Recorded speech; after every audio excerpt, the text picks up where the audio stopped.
Thank you very much, Mr. Jones. Good evening, everybody. This is Councillor John Beesley, Chairman of Audit and Governance here on BCP Council.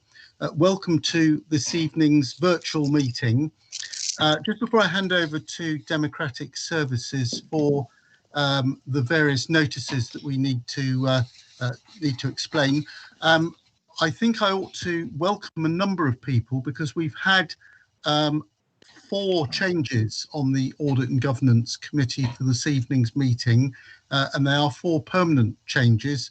And so I'd like to welcome, if I may, Councillor Lawrence Fear, Councillor Anne Filer, Councillor Tony Trent, and although he isn't with us yet, Councillor David Brown.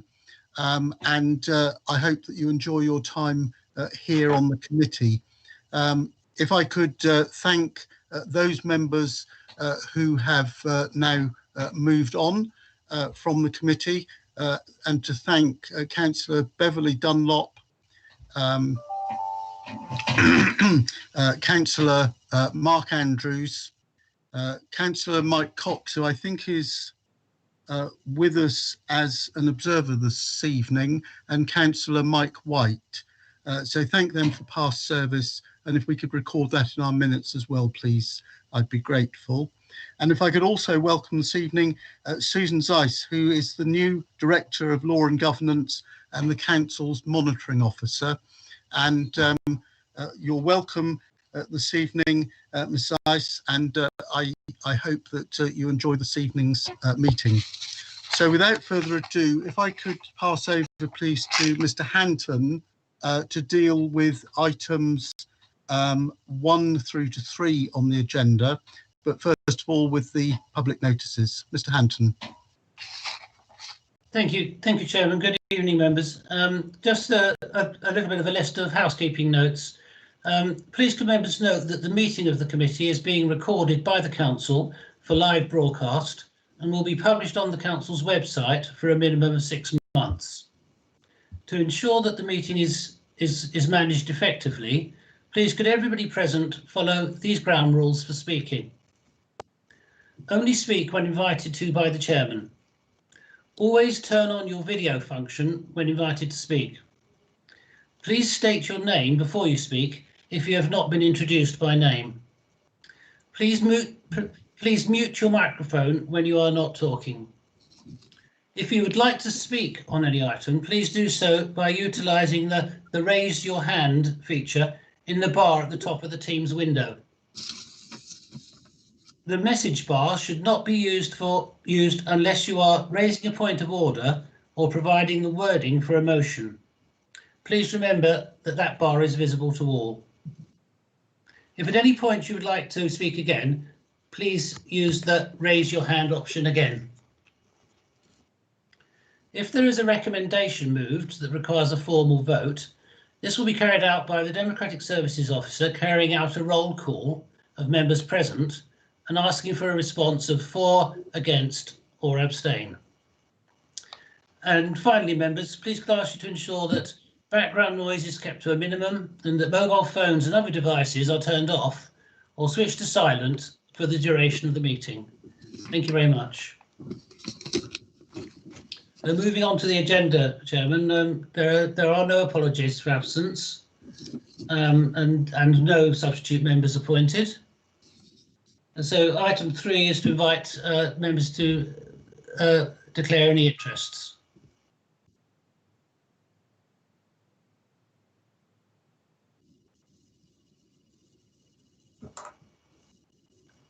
It sounds like, Chairman, no one's wishing to declare an interest. Thank you very much, Mr Hanton. And thank you, members. I will pick up at the end of the meeting 1 or 2 items which, if you like, have brought forward from previous meetings, in the sense that I'd like to give members an update when we get to the forward plan at the end of the agenda around how we will be looking at the additional meetings and what business we might want to fill those with, as well as talking a little bit about some of the training opportunities that we've been discussing, so that members of Audit and Governance have a framework within which to work, particularly those of you who are new members and would like to take part in that training. So I hope that we'll have time at the end to enable us to do that. And also towards the end of our agenda, of course, we have our external auditors, Grant Thornton, with Paul Dossett and Sam Harding, both of whom are with us already as observers to our Audit and Governance Committee meeting. And we'll be hearing from both of them later on. So that you're not forgotten, Mr. Dossett and Ms. Harding, welcome to the meeting. And we look forward to seeing you later on this evening. So moving on to the items on the agenda, starting at item 4, the minutes of the meeting held on the 10th of September 2020 have been circulated. First of all, I'll ask if they are a true and accurate record of what took place at that meeting from those members who were present. If I don't get any responses, I'll take that as read. So those are agreed, Mr. Hanton, and whether there are any matters arising either not covered on this agenda or taken forward to a future meeting. Again, if I don't hear anything, I'll assume that there are not. I've worked through them with officers and the Vice Chairman, and I don't think we found any that we thought would comply with that. So, Mr. Hanton, item 5, public issues. Thank you, Chairman. Just before I go on to item 5, can I say we've just received a message from Councillor Brown giving his apologies for the meeting tonight. I see. Well, if those could be recorded, please. Yes, Mr. thank you, Chairman. And we've had no public issues and no public statements. Thank you very much. So that takes us to the first substantive item on the agenda, which is the 2019-2020 Local Government and Social Care Ombudsman's Annual Report. And to present that, we have Mr. Matti Raudsepp, who is the Service Director for Organisational Development. Mr. Raudsepp, would you like to introduce your paper, after which I'll ask members if they've got any questions for you. Chair, can I just maybe an interest before this? Certainly, Vice Chairman. Thank you. Just for transparency, I am a member of a care home, a trustee, beg your pardon, of a care home in Westbourne. So I know it's a tenuous link, but just in case, I'd like to declare that. Thank you, Vice Chairman. Mr. Raudsepp, would you like to present your report, please? Thank you, Chairman. Good evening, members. The purpose of this report is to present to you the Local Government and Social Care Ombudsman Annual Report for 2019-2020. Just to start with, reintroduce it, the Council operates a two-stage complaints process. These are handled separately to the statutory processes that exist for adults, children's and housing. But where a complainant completes the process that we have and remains unhappy, they can refer their complaint to the Ombudsman, and this report relates to the sum total of all those corporate complaints and those relating to adults, children's and housing. The Ombudsman may investigate to determine whether there's been maladministration, which is principally whether the council has acted in accordance with its policies, not necessarily whether the council is deemed to be right or wrong, but whether we've done what we said we would do. And if upheld, the Ombudsman may require the council to settle the complaint, and that may be done through a financial payment in some circumstances. In relation to the 2019-2020 year, our performance is summarised as 105 complaints referred to the Ombudsman, but only 28 of those were actually investigated. So the Ombudsman would have deduced that a great many of them didn't warrant investigation. 28 were investigated, and of those 28, 14 were upheld, which means we've got an upheld rate of 50%, which is lower than the average for the country of 61%, which is favourable. Paragraph 19 includes a breakdown across the services. there's no overall theme to the complaints upheld. If there were, we would probably be looking at what perhaps systemic issues might exist that we needed to address, but there isn't any common theme. 12 resulted in a financial remedy, and the cost of that is in the report at just over £3,000. All remedies have been actioned, and overall, in compared to the national performance in relation to Ombudsman complaints, the BCP Council is considered to be performing well, and that's probably, Chairman, in summary, what I was going to say. I'm happy to take any questions. Thank you very much, Mr. Raudsepp. Members, have you any questions? Vice Chairman, your hand is raised, but I don't know whether that's from the previous item or not. It was, Chairman. However, I would have a question, but I see Councillor Brooks jumped in ahead of me. So I'll go straight to Councillor Brooke for your question. Fine. Thank you, Chair. I would say let Councillor Williams go first, but as you've come to me, I'm just a bit concerned with regard to the figures and the appendix that we received. I can't quite see any of the details that are in the officer's report really matching the figures that are in the Appendix A, which was circulated very late. I'm sure that it's all correct, but certainly the report, one or other of the reports, doesn't give the amount of detail that we could really do with. And my other point to make, or question, is it would be really, or point to make really, it would be really useful if we could have had figures from previous years. I know that it would have been separate councils, but it would be good to be able to start picking up trends rather than just one-off year figures, because it's the trends that are important in terms of saying whether we're continuing to improve as a council or things are getting worse. So whether Matti could comment on those 2 points. Thank you, Councillor. I think taking the second one first, I think you're absolutely right. The trends are as important as the numbers, because that tells us whether we're improving or not, whether we're getting better or not. Obviously, we're talking about the first year of the council in these figures, so there is a degree of unreliability in going further back than that in relation to the preceding council. So I think what you're looking for is definitely what we need to be doing, and hopefully in next year's report we'll be able to start developing the trend that relates to for BCP Council, and not trying to compare with the preceding councils, which would have been difficult. Having said that, it's relevant to say that some of the complaints that we may have received during this particular year, 1920, would relate to activities or concerns that would have occurred during the previous council's year, because obviously the complaint may not come in the year in which it relates to. So I think you're right to point out the need for the trend data. That's something we would definitely be developing over the coming years, definitely. In relation to your first question, I haven't, obviously it's not in the appendix is not attached to this agenda, isn't it? It's been circulated separately, so I haven't got that immediately to hand. I'm fairly confident that the numbers in the actual covering report are correct. I'd have to go away and have a look at why there might be a discrepancy between the appendix and the covering report. So my apologies that may be the case. Mr. Raudsepp, when you've got to that point, do you think you could circulate all members of the committee with the outcome of the comparison of the figures? Because I think Councillor Brooke raises two really important issues, and that would be our way of looking at them without waiting for a future meeting.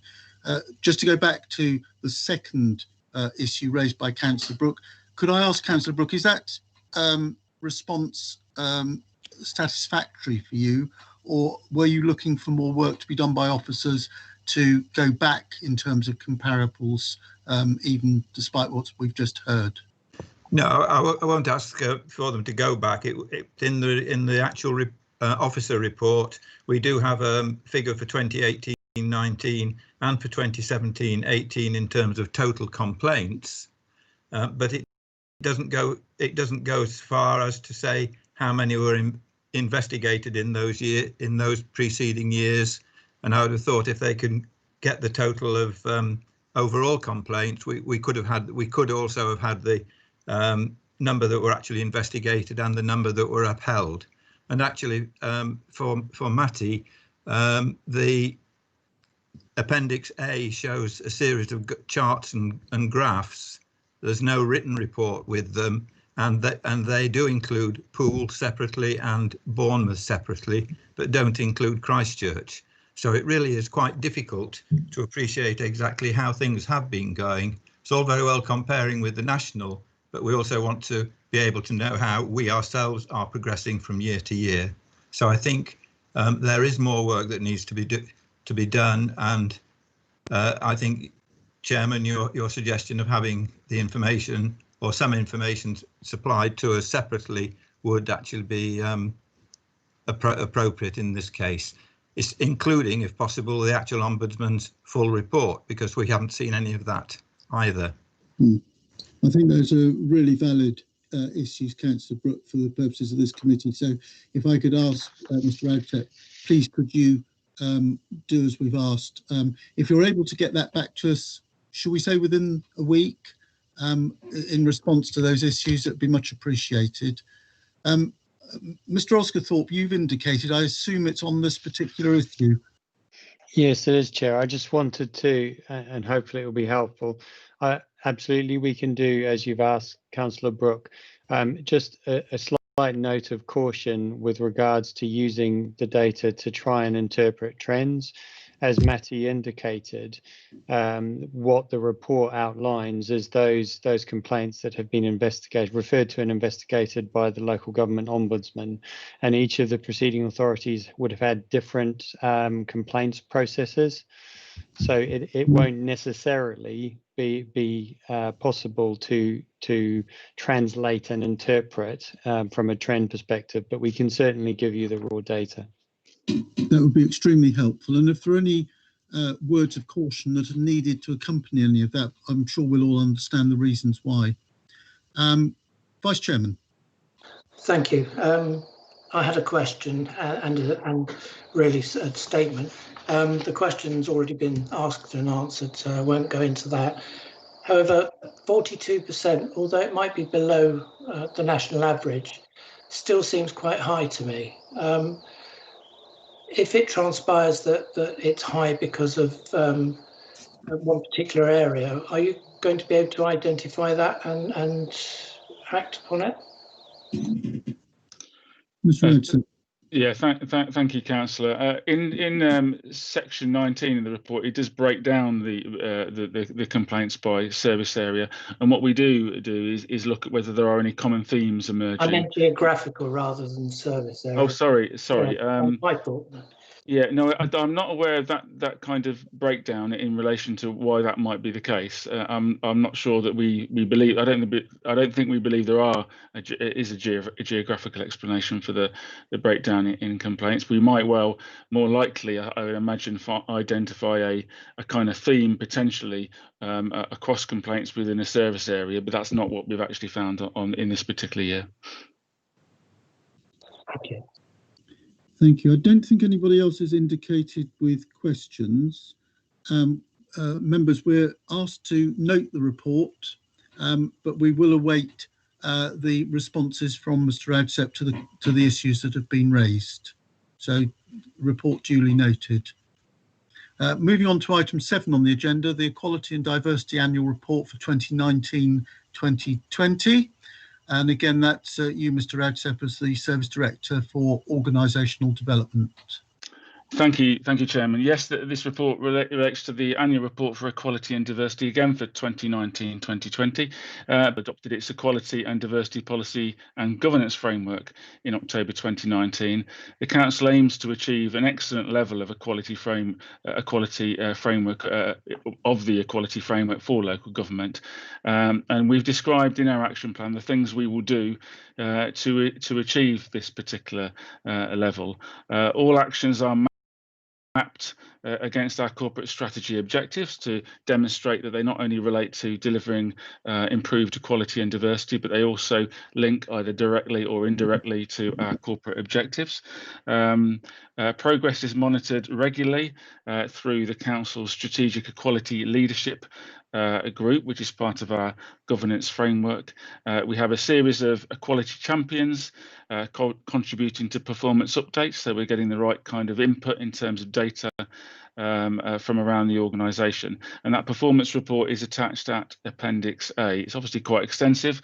I'm not going to go through it in any detail, but in summary, it contains 152 actions, and overall we would describe our progress as good, particularly given the impact of LGR at the beginning and obviously COVID-19 at the end, in relation to progressing some of the actions that are contained in our actions. Things have provided the organisation with a great deal of diversion in relation to what it's had to do and its priorities.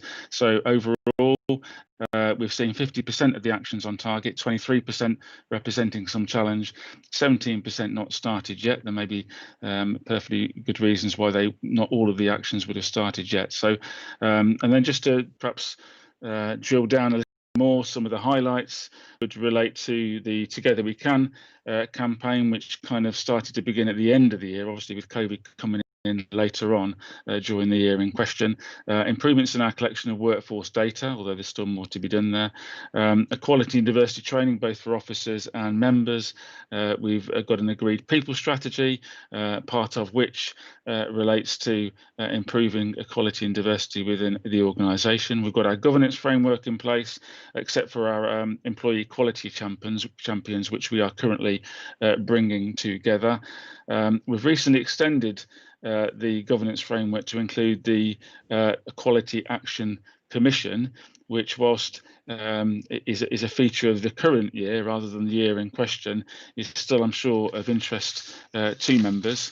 Overall, in terms of improvement need, we recognise the need to improve the measures and targets that we adopt in relation to equality and diversity, to embed the use of equality impact assessments. We do see them, and you will see them, I'm sure, in committee reports. We want to make sure that they're used extensively to inform all our decision making, and that's work in progress to some extent. We need to improve our equality monitoring data. Much of our data is created voluntarily, so people tell us if they choose us about their equality and diversity kind of circumstances.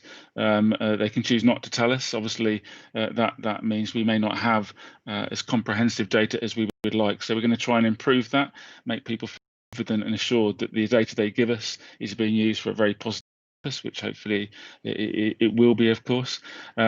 Developing an understanding around our community and workforce profiles, so that they can inform, again, our decision making.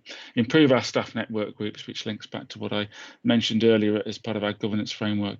And to support the Equality Action Commission, specifically as it seeks to understand the BAME community's experience within our communities and within our organisation. And just briefly on that, whilst it is a recent development, and you know, it will figure in next year's annual report in more detail, it's quite an important development for us. It's been established recently. Its first meeting was in September. We've got its second meeting due next month. It consists of a combination of elected members with a particular interest in the equality and diversity agenda, supported by from the BAME community, who have got particular experience in developing greater equality within all sorts of settings, which is great. Its aims in paragraph 25 refer to helping us improve, reviewing our public profile, making sure that the organisation is seen as positive around diversity, a place that people of all backgrounds, races would want to work for and would feel comfortable working for, and increasing participation and representation at all levels in the organisation.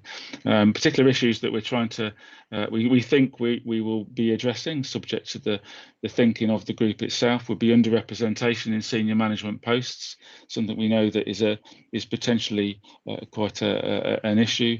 How we communicate and how we represent diversity in our communications, increasing that trust and confidence, and making sure that our cultural offer reflects the diversity of our communities. So overall, Chairman, just in terms of the recommendation, it's to note the report, to note the addition of the Equality Action Commission into our governance framework, which is also attached in Appendix B, and to identify any further information the committee would like to see as part of this work. Thank you.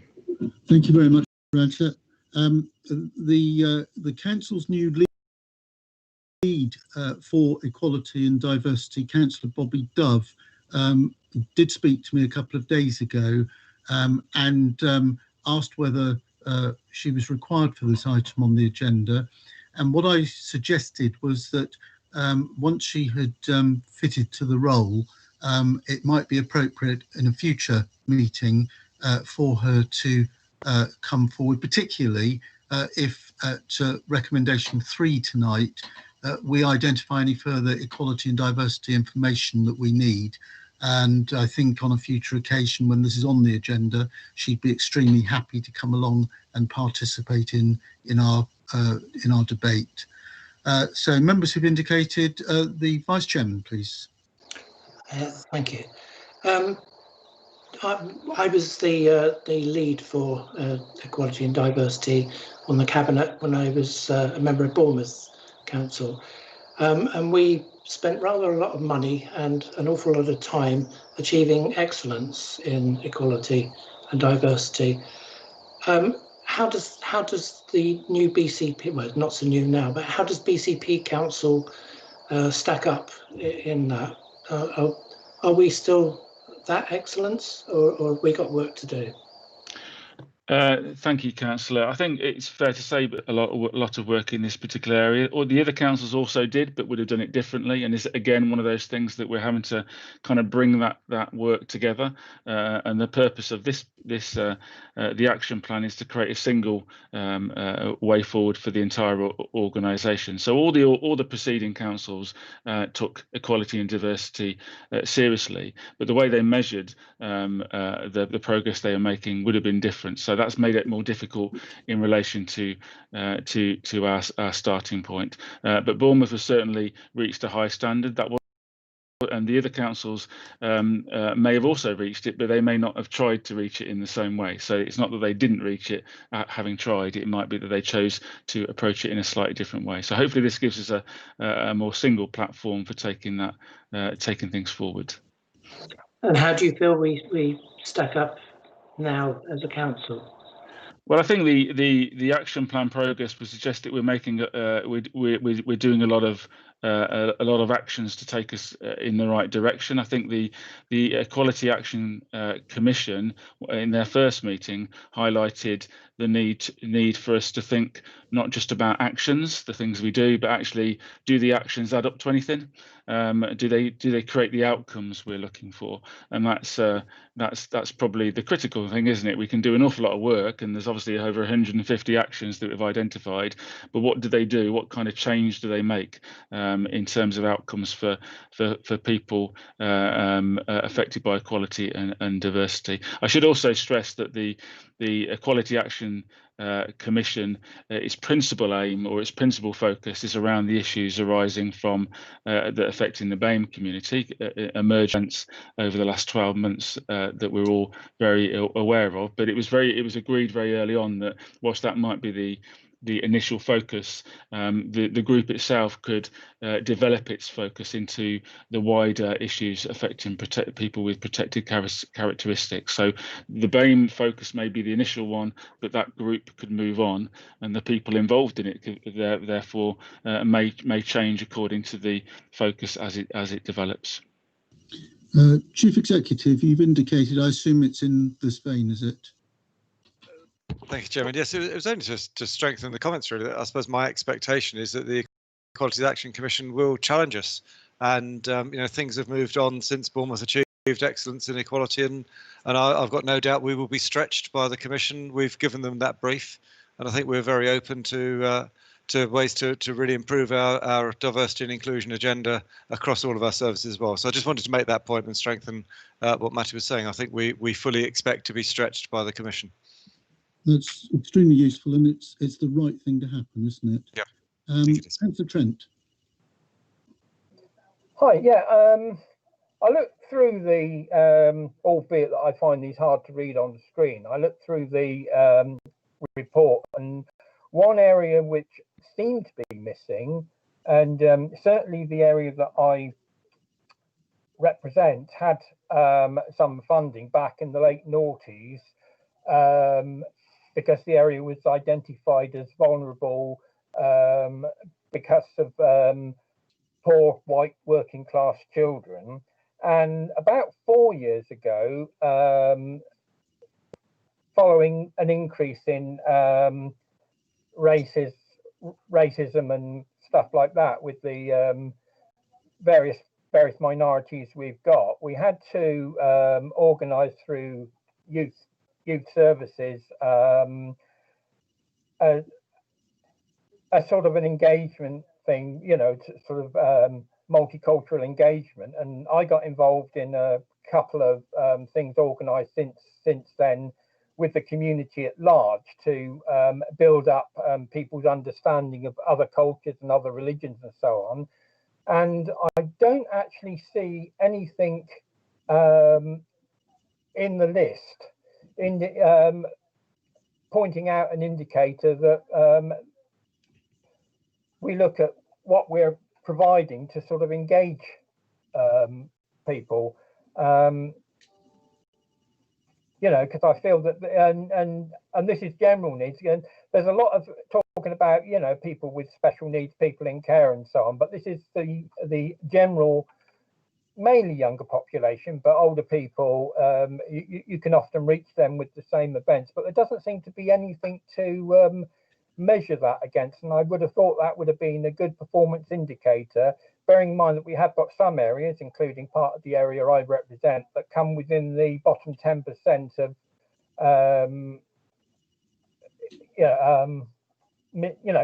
missing out on things.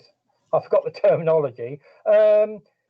Yeah, it's, you know, it just seems to me that it's a missing indicator. So, Mr. Raudsepp, would you like to comment on that? And if there is anything missing, we can easily add that to our recommendations at C on the report. Mr. Raudsepp.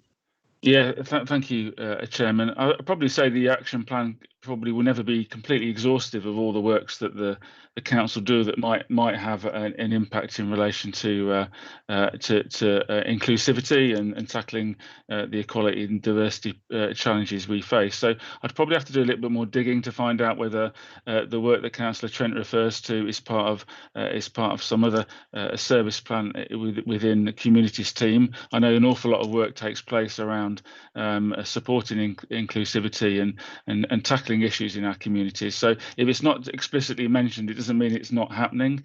It might be easier, Chairman, if I take that away and take a little further look as to whether I can flesh that out and provide another a bit more feedback to the committee in due course. Yes, I think if you could do that and then come back to us, and if we're minded, then we'll include that provisionally in that third recommendation. Yeah, if I can just sort of come back, because we had basically there was an upswing in anti-foreigner sentiment. Then there was Islamophobia and various other forms of racism, but also in that particular community, you've got settled traveller, which is another area where you have to deal with prejudice sometimes. And, you know, so there were 3 events, partly organised by youth services, partly organised by the community itself. But, you know, in some communities, the fact that the area was identified back in the late noughties as an area that was seen as vulnerable to the rise of racism and so on, you know, I really think it ought to be something that we measure, particularly in areas of disadvantage that we have in the conurbation. And, you know, we have a few areas that would come into that category. So I really think we ought to measure how we're doing to prevent the build-up of racial tensions in these communities.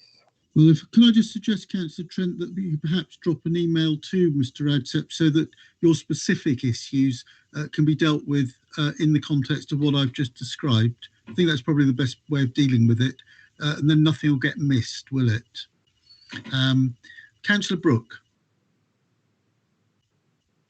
Fine, thank you, Chair. In a way, it's picking up and following on from Councillor Trent. I note in the very detailed expressions of the action plan, action 22, which is trying to draw in and engage with the less accessible members of the community. You make reference to the fact that you've had conversations with the Gypsy, Roma and traveller groups. I was wondering possibly, first of all, what those conversations were around, because clearly there is, with that and with most of the actions, the proof at the end of the day is in the pudding, isn't it? We've got a working group looking at how we're going to deal with travellers and unauthorised encampments. We've had a battle fairly recently, political battle over how we deal with the homeless, and there seem to be quite a few sort of discrepancies between what the action plans are about and what we're saying, and actually what we're trying to do. Now, I know the traveller issue is a very, very sensitive one, but there is a big issue there in terms of making sure that we are dealing with that in a very, very fair way, and that the outcome is amenable to everyone. But we do have the rest of the residents to consider as well, and it seems to me that there is potentially a very big education issue around the BAME community and the traveller groups as well. So Matti, can you comment at all on that? Thank you, Councillor. I think that particular aim is demonstrating that we recognise certain groups within the conurbation. We need to do more to engage with those groups, and I think that progress update is demonstrating that contact is taking place. If you wanted more detail around that, I would probably have to go away and find that. I think the aim there is just to demonstrate that we recognise the groups and we are serious about engaging with them, which I think is hopefully what you'd want to hear. But beyond that, I'm not sure I can probably flesh that out any much more, I'm afraid. Okay, I suppose I'll have to accept that as an answer, but I'm a bit concerned that in some of our actions we may well be trying to put restrictions on various groups when in fact we probably shouldn't be doing. And that's why this engagement is really important, but it's important that our actions actually reflect the words and what we have down as policy. Mr. Osgathorpe, I think you wanted to come in on this. Yeah, yes, thank you, Chair, and I apologise to Councillor Filer for jumping the queue. I think members, if I can try and be helpful, I think there's a line that we're kind of exploring here this evening between an annual report on the Equalities and Diversity Action Plan and how some of the themes that are present within the Equalities and Diversities Action Plan manifest themselves within our own service mechanisms and how we engage with communities on key important issues such as the one you've just highlighted, Councillor Brooke. And perhaps the way forward is for members of the committee where they have particular issues like the one you've just referenced, Councillor Brooke and Councillor Trent, to engage with the new lead member for this area that you signalled, Councillor Beesley, and perhaps Councillor Dove and Matti and I can get together and just flesh out some themes that we might come back in a more detailed representation of how the council and its services and our engagement with particular communities or areas, how they manifest in one of your I've forgotten what we call them, Chair. Are they special meetings? on a future date, because this is intended to just be a high-level strategic annual report rather than a detailed exploration of how equalities and diversities manifest within our service lines. Yeah, I think that's a really good idea, Mr. Osgathorpe, and the additional meetings that we've slotted in are very much along the theme of being fit for what members would like to be explored further, much more than we can do tonight with this annual report. So if there's an appetite to do that in the future, out of the work that Mr. Osgathorpe has just volunteered, I think that might be the right way of dealing with it. And I think, Councillor Brooke, it will give the opportunity to explore it to the degree that you're talking about at the moment. Councillor Chair, if I may, just very, very quickly, it may be in terms of the way this is handled is that I appreciate what Mr. Osgathorpe has been saying and drawing that distinction, and it may be actually that looking at how service units implement these actions and get reflected out in the community is something for ONS to explore rather than us, where we're dealing just more with the governance side of things. Yes, but I think Mr. Osgathorpe was volunteering to come back on that separately as well. So there's probably a two-pronged process, as there is with a number of issues. But I think offline, outside the meeting, if we could explore those, I think we should be able to do both. Councillor Mrs. Filer. Yes, thank you, Chairman. So it's a very interesting report, and it's an area which is so rapidly moving, and terminology that a year ago was changed and things change, and groups who consider themselves to be in need of equality and diversity recognition change also all the time, so it's very difficult to keep track of it.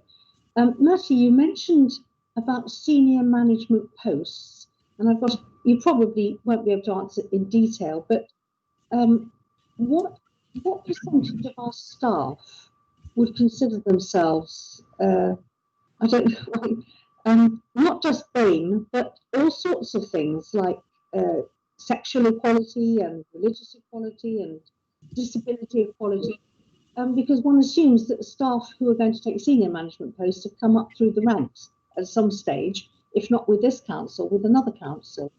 So that's a question. Unless we're going to put in some form of positive discrimination, I think it would be very difficult when it comes to senior posts to fulfil that in this area. My second question is just that, because it seems to concentrate quite a lot on the BAME community and not a lot on those other areas, particularly disability and sexual equality. I don't know if it's GLBTQ or GBLTQ, whatever it is. How do we go about assessing that, particularly in the community? And who speaks for all these different groups? When we say we're engaging with the Gypsy and Travel community, or with the gay community, or with any of those communities, does that mean you're meeting with one person who might have one idea, speaking for the whole lot of them? Or does it mean that we have an actual meeting, maybe not at the present time, with a group of people so that other opinions can be heard? It worries me sometimes that one person puts themselves forward as a representative of a particular group, when that group is entitled to have the one person spot, if you understand. Yes, thank you, Councillor. I think you highlight two quite interesting challenges, really. The first being around our senior management and our data, the data around equalities and diversity that we hold. I think the answer is we don't necessarily have an accurate figure on some of those things, because many of them are subject to people self-declaring. You won't know everybody in your workforce who has a disability.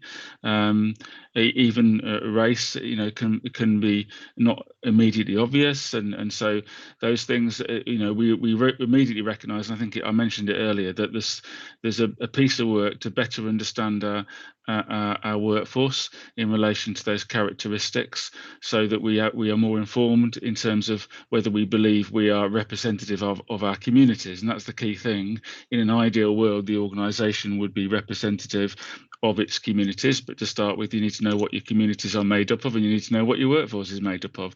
So we are working hard on that, and part of that is to develop the equalities champions, which will help us, woven into the organisation, will help us start to develop the knowledge and the data that we need. Otherwise, all we rely on is the diversity data that people might fill in accurately or might choose not to when they apply for a job or when they do other things. So I think that's a key thing. What we do know in relation to our senior management structure, in relation to BAME issues in particular, is that we don't represent our community. But the part of the reason, as you rightly point out, is that people rise through the ranks. And if you've had a predominantly a white workforce in the past, then without any particular interventions, that's likely to continue unless you do something more positive in terms of making a change to that. So we are considering how we might affect that. But the key thing for us as well is making sure that people from those other communities are not deterred from applying for jobs with the council, because the risk is, if we look a certain way, then it may give the impression that's the only people we want in the organisation, when it's not. So there's something about making sure people feel confident in wanting to work for this council, knowing that they will be treated fairly and have all the opportunities that they might get in another location. And I think we've got some work to be done on that, and that's specifically where we believe the Equality Action Commission will help us, because we'll be hearing from people and listening to evidence that where this has been addressed in other places, perhaps, and some of the actions and things that can be done to improve where we are right now, because where we are right now is probably not as representative, particularly in our senior posts, as we would like to be. In relation to the focus on BAME, I think that it was an intentional focus for the Equalities Action Commission as its first priority, because it emerges out of the situation around the George Floyd death and the kind of national response to that in this country, not just abroad, and how it's unlocked kind of certain many concerns that the issues that led to that, are not necessarily not take it. They may well be part of our communities as well. So, how can we make sure that we don't fall into the similar kind of traps in terms of how those communities are treated in the conurbation? So there's no it's not the fact that there's a focus on BAME in the first instance does not mean that the focus won't extend to the wider characteristics in due course. But I think it was felt that a very focused piece of work, certainly for the first 12 months, would be the right way to tackle that particular aspect of equality and diversity, and then we'll be able to move on to other areas as well. Obviously, the Equality and Diversity Action Plan isn't focused solely on BAME issues. It's focused on all sorts of equality and diversity issues. So I think we've still got that, a really good piece of work, which is progressing nicely in the background as well. And the Equality Action Commission is picking a particular focus just at this particular time. Hope that helps. Thank you for that, Mr. Ranter. Can I just come back on that a little bit? Could you come back briefly, Councillor Mrs. Filer? I attended a meeting this week when it was an appeals meeting, and a parent was required to fill in quite a complicated form requesting a bus pass for their children. And I said during the meeting, they complained that the parent hadn't come back and filled in this form. But we have no knowledge, for example, that parent is capable of filling in what looks like quite a bureaucratic form, especially if you're not particularly literate. And I think that's the sort of area we've got to look at as well, the unseen disabilities and the unseen difficulties that the council places in enabling people to access the council, and do what they need to do with us. I think sending in quite a complicated form, which required them to find all sorts of stuff out, it must happen in other places. It's not just in that little one area. So I think we've got to be very careful with that. Thank you for that. We do need to move on because we still have quite a packed agenda to get through. May I make a suggestion in terms of helping us to do that? We've got 3 recommendations in front of us this evening. The first 2 are for noting, that is the Equality and Diversity year-end, end-of-year performance report and the changes to the Equality and Diversity governance framework.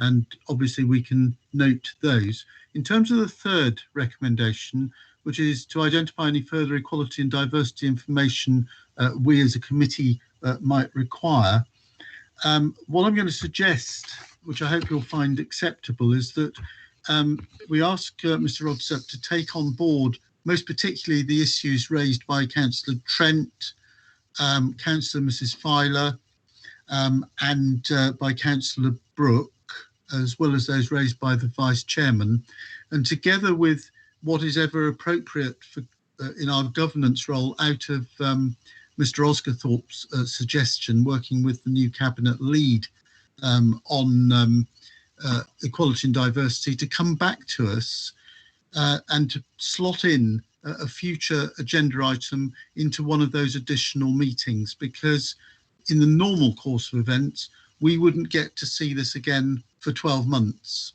And that'll give members an opportunity to look at that work, consider it probably with a little bit more time available than we've got this evening, and probably take forward from a governance perspective some of the issues that perhaps by then have already gone to overview and scrutiny. Would members support that as a way forward on recommendation C? Shall I take it that if I don't hear anything to the contrary, that you agree with that? Yeah. Could I ask you, Mr. Raudsepp, to go away and coordinate that for us and keep in touch with me so that the Vice Chairman and I can make sure that we slot that in once you're ready? Of course, Chairman, yeah. Excellent. Thank you very much. Very useful debate. Sorry to cut it short, but needs must, I'm afraid. So moving on to item 8 on the agenda, the governance of corporate health and safety and fire safety. We have 2 officers with us this evening, and I'll mention them in reverse order, if I may. So when we get to fire safety, that's going to be Philip Lawrence presenting his report. But first, we've got Margareta Filcos, the Health and Safety Manager, to present that part of the report. Officers. Thank you, Chairman. So the Corporate Health and Safety report, it covers a number of main areas. So we had a lot of work and involvement with responding to the COVID-19 outbreak. That's ongoing, so our role is changing as the COVID situation changes. So in the early days, we were doing a lot of risk work with all parts of the council and ensuring that all parts were equipped. We've done example risk assessments. We've assisted with corporate building, directly with the corporate building assessments and things like that, moving on to face coverings, face masks, and now how to deal with outbreaks and things like that. So it's an ongoing role supporting all areas. We then look at the next section of the report, which is how is the implementation of the governance framework going. So this governance framework was built largely around the legacy Bournemouth arrangement, where we had a senior management committee, now called the board, and we have service directorate level meetings feeding into that, and we are in the process now of setting up a safety forum, which is loosely based on Paul, but overall the governance framework builds on the Bournemouth legacy arrangement. And then the last part of the report is how we're doing with our service delivery of other normal business. So I've already covered the COVID situation in summary. Implementation of the government's arrangements. These, I have to say, were very much disrupted by the COVID outbreak. The service directorate meetings were put on pause, which we fully understood due to much bigger issues needed to be tackled. But now, as we come into the autumn, they are coming back in. There's a lot of good work being done by the service directorates to get them up and running and engage and move forward at a good pace. So that's proceeding. All the directors now have been asked to nominate safety supporters for their areas, so that we can have the first virtual meeting of the safety forum, hopefully in December. So that's starting to move forward. And we had a health and safety and fire safety board meeting at the end of September, a virtual meeting, but that I think is going to work well going forward. And that's again, up and running. So that's the progress with the ongoing governance arrangements. So moving on to the operational updates. We are making progress with building some of the BCP systems. So the accident reporting system and near miss reporting, we had 3 legacy systems going on. We now have accessibility across the council to what was the legacy Bournemouth system. So we're just about to go fully live with staff are aware that they can now use one corporate system, and we are also working on another important system, which is caution. IT are now working on getting a provider that can build a new system for us, as none of the current systems are deemed to be suitable. So good progress being made there.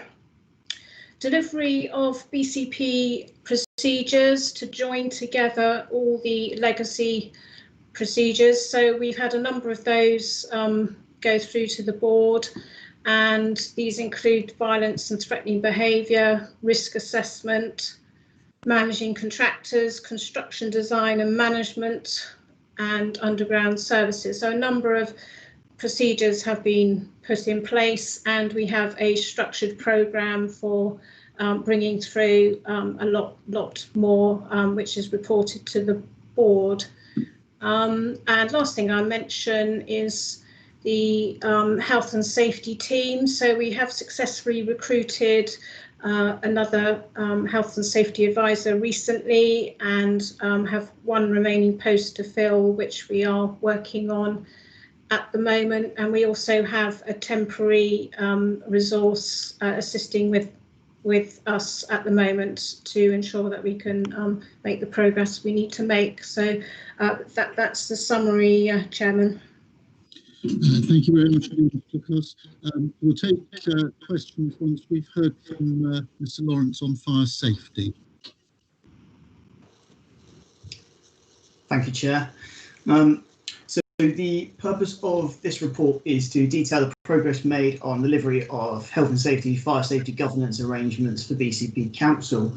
So I'll start by highlighting a point made within the executive summary, where although the Health and Safety and Fire Safety Board meeting scheduled for June of this year was postponed, relevant persons did seek for an interim report to be delivered by the service managers to the scheduled Directors Strategy Group, which took place in June of this year. So for me, this provides an example of commitment to the government arrangements and a clear understanding of the importance of health and safety and fire safety, and the necessary action required during a period of unprecedented strain on the council to maintain periodic reporting and discussion, which feeds our creative efforts to create and maintain a positive safety culture through our governance arrangements within BCP Council. My second point is, as much as our COVID-19 work started in March of this year, it still continues, mainly around response work to the continued decanting or repurposing of premises and the required need for a reviewed fire risk assessment, along with ensuring that guidance delivered to service directors and premise managers is the most current and up-to-date version, so they are best informed to provide the support to their teams on the local level fire safety. My final comment will be on the paragraph 13 of the report, which relates to the remote fire safety assurance assessments and how this displays a positive effort to maintain a proactive service during the COVID-19 pandemic and fighting the challenge of becoming fully reactive within the service delivery during that period, an approach taken by many other services throughout BCP Council, including that of health and safety. So with that, Chair, I can just note the recommendations of the report, which is the health and safety and fire safety ongoing governance arrangements are reported to the Audit and Governance Committee annually, and that Audit and Governance Committee notes the continued progress in implementing the health and safety and fire safety governance arrangements, along with the significant contributions made towards the managing of risks from COVID-19 pandemic. Thank you very much, Chair, and I also open myself up to questions at this time. Thank you very much, Mr. Lawrence. Members have any questions? Councillor Brooke. Thank you, Chair, and apologies for keeping on asking questions, but I think it is important. And this one really is for clarification, and it's again, I'm afraid, slightly on the practical and implementation side rather than the governance side. Reading through the notes on the bill that's currently going through Parliament, and this is page 53 of the report, Fire Safety Bill Explanatory Notes.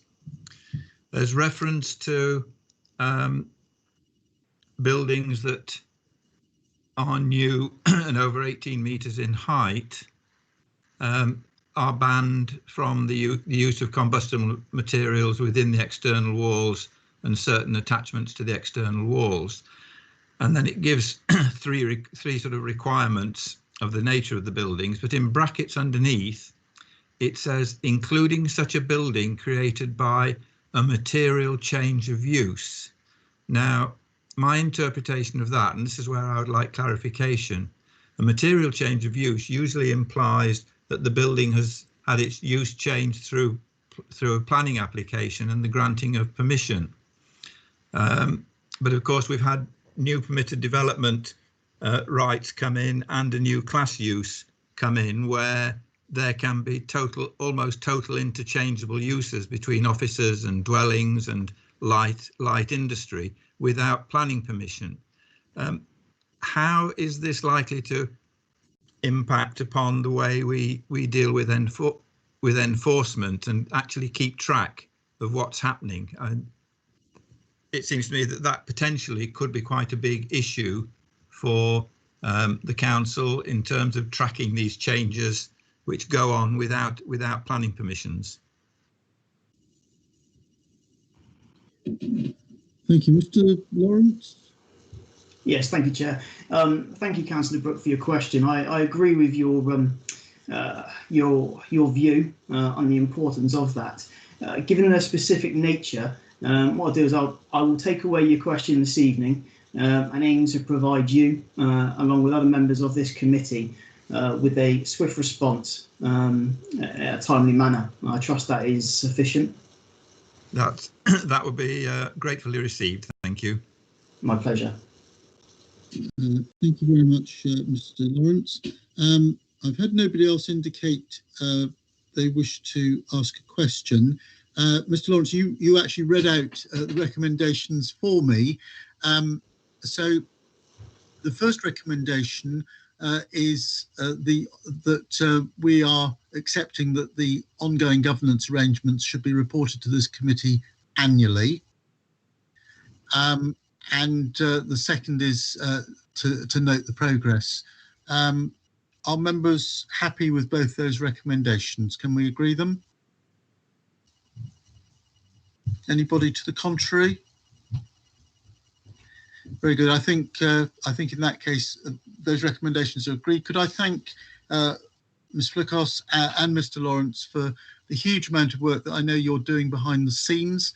Absolutely imperative that this is done with sufficient resource, and that our fire safety and health and safety are fit for purpose. So thank you for the work you're doing. Look forward to hearing from you the next time you're reporting back to us. That takes us on to item 9 on the agenda, which is emergency planning and business continuity, the annual update from November of last year. And presenting is Nigel Stannard, who's the Head of Audit and Management Assurance. Mr. Stannard. Thank you, Chair. I maximise the opportunity for Councillor. I'll only say a few things, if I may. Obviously, COVID-19 has dominated the emergency planning world, and that's no different in BCP Council. So the team has been very busy with COVID-related issues. But that's not to say that we haven't continued with business as usual activity and indeed concurrent planning for events such as EU transition, winter weather, etc. So the report gives some assurance that those things haven't been neglected. The report also highlights the fact that our pre-planning and our emergency planning principles that BCP has adopted have stood us in really good stead during the COVID pandemic. So a couple of practical examples of those are things like, our pre-designed governance arrangements around things like our corporate incident management team, where all our pre-agendas have been, sat in the background ready for an emergency situation like this. And things like our formal and informal debriefing arrangements, they've also stood us in good stead. So an example of that is paragraph 19, where some of the lessons that we've learned during the COVID period are so good that we will carry on those in a business as usual environment for summer planning on busy weekends such as bank holidays. So arrangements where we meet as an LRF and rail providers, the police, the council, all talk to each other and understand the situation as it develops. Those arrangements will be adopted going forward in a business as usual environment. I also want to apologise actually for paragraph 56, because on reading it back this morning, I stupidly told you that the budget for emergency planning is going to underspend by £15,000, but didn't actually tell you what the budget was. So that's remiss of me. So I just want to put that right now. So the budget for the emergency planning team is just under 300,000. So a £15,000 underspend on that budget. And of that budget, about 220,000 is staffing, and the remainder being the contribution the council makes to the Civil Contingencies Unit, which is the LRF multi-agency entity. I'll stop there, Chair, and if there's any questions, happy to take them. Thank you very much, Mr. Stannard. Councillor Trent. Yeah, it's not so much a question, something which I think needs to be said, because we've had an unprecedented 6 to 9 months. And I think that bearing in mind what we were faced with, I think the council as a whole responded very well to a very difficult situation, learned a lot of lessons and implemented a lot of lessons on the way. And I really think that everyone involved should be congratulated for being an exemplary council when it comes to dealing with that. There might have been a few business as usual complaints that I've had over the last few months. I think we need to look at how people work from home, although that's actually not part of this particular report. But I think that there needs to be a little bit of sort of attention to the way that hasn't always delivered. But I think as far as emergency planning is concerned, I think BCP did very well, and I think our senior officers need to be congratulated on the way they implemented what's a very difficult plan, you know, or a plan in a very difficult circumstance. So, you know, I just really wanted to say that. Thank you very much, Councillor Trent. Nobody else has indicated. I think the fact that the report is so comprehensive is probably partly because causing that. But we've got 3 recommendations, all of which are for noting. I'll just read them out for the benefit of everybody. That we're asked to note the significant emergency and business continuity response to COVID-19 to date, undertaken by BCP Council alongside multi-agency partners, and I'm sure we can all concur with the comments made just now by Councillor Trent. Secondly, the new resilience governance framework, and thirdly, the forward look for the remainder of the year. We're, I'm sure, very happy to receive and note those recommendations. Members, nobody's speaking to the contrary on that, so we will move on to item 10, which is risk management, the corporate risk register update, and that's going to be presented by Fiona Manton, the insurance and risk manager, and I think I'd quite like to hear after that the sort of strategic oversight from the Chief Executive in relation to the COVID-19 issues, which we held a special audit and governance meeting to discuss. And I think it'd be quite helpful to pull those strands together before we take questions. So over to you, Ms. Manton. Thank you. This is the quarterly update to the Committee of the Council's Corporate Risk Register. The report outlines the comprehensive review during the quarter, which focused on considering each of the corporate risks and incorporating the risks identified and recorded as the COVID-19 corporate risks within one composite risk register. At paragraph 6 of the report, an update is provided of the corporate risk register, and it references how each of the COVID-19 risks has been considered and included within the revised corporate risk register. Where risks are highlighted as being removed from the risk register, the way in which we will continue to monitor each of these risks has been out. Risks have also been identified and added to the corporate risk register, and these are now in the process of being updated and evaluated. To aid members in consideration of this report, at paragraph 8, details of the previously identified and now incorporated COVID-19 risks are summarised. So these were the risks we identified in April as part of the risk workshop. To further assist members, the key to the scoring of the risks is provided at Appendix 1 of the report. I'd like to draw members' attention to paragraphs 13 and 14, where mention is made of the continuing horizon scanning for risks. I think it's important to mention this as the current risk landscape continues to evolve and in some cases change rapidly.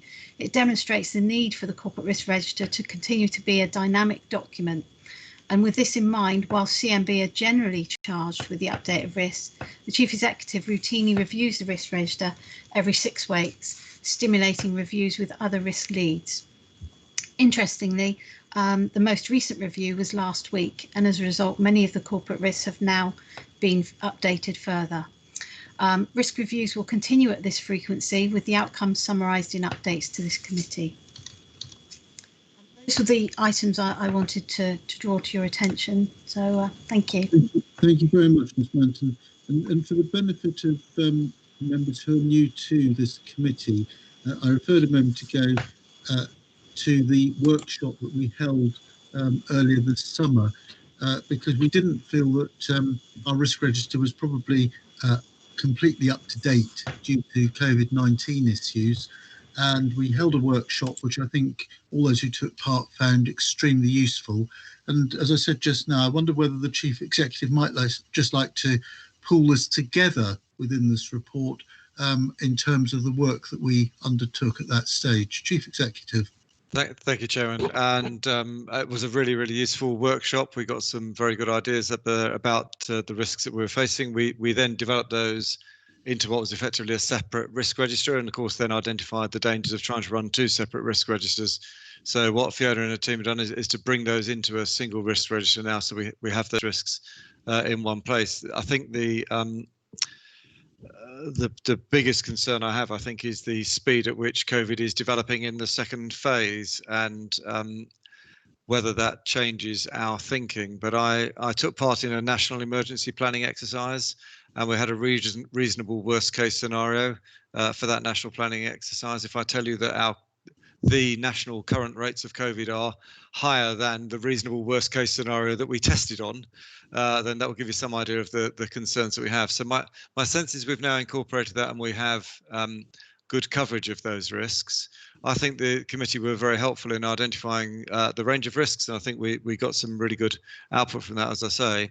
I think what we have to do, though, is continue to review that, because the disease is developing in a different way than was originally forecast, and I think we know more now than we did at that point, so we probably ought to repeat the exercise, not necessarily with the committee, but as a review of the COVID risks in particular during the next month. I think we are. I was looking today at the figures. So if you look at the figures for Bournemouth, Christchurch and Poole, there are places in the country that are going into tier 2 alert level with slightly lower levels than we have.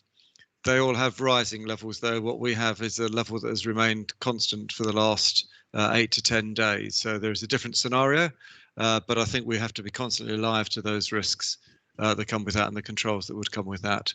But no, I thought we got some very useful work out of it, and so we've now tried to incorporate it into the mainstream risk register as well. Thank you very much, Chief Executive. Are there any questions from members?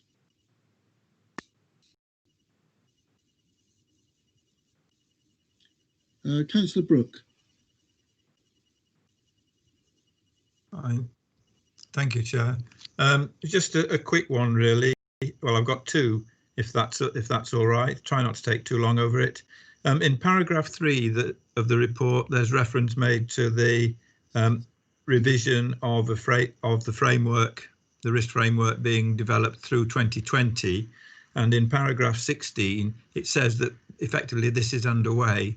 How far? I know it's probably been delayed to some extent through COVID issues, but whereabouts are we at with that new revised framework, and what's it likely to look like, is the first question. And the second question, I'm just a little bit concerned that the risks associated with the EU, bearing in mind we have a port and lorry traffic, just a little bit concerned that that's been dropped down in terms of its level of risk, and no longer a corporate. Tim, would you like to tackle those two questions? Certainly, if I can tackle the first one.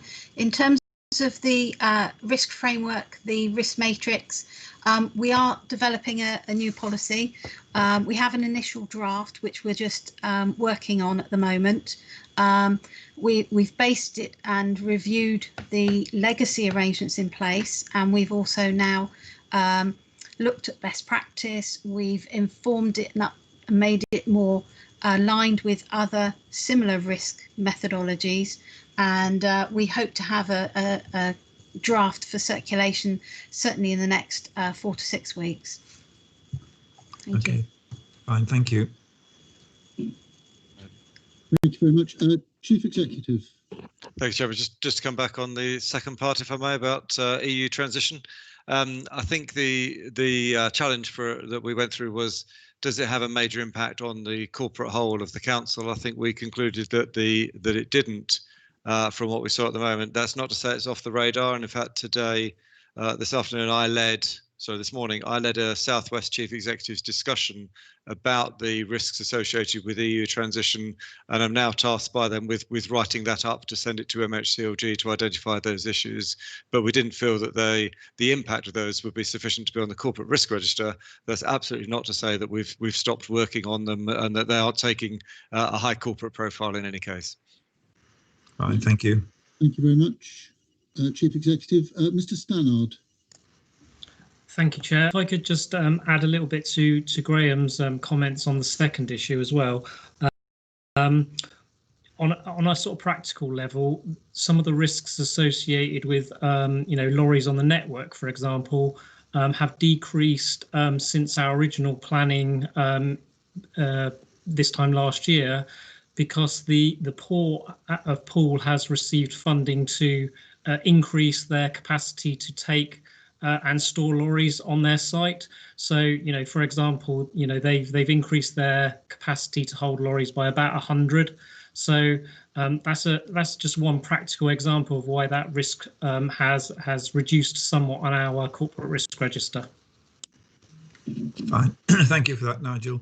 Chair, I've got just one more little quick question, if I may. Certainly, Councillor Brooke.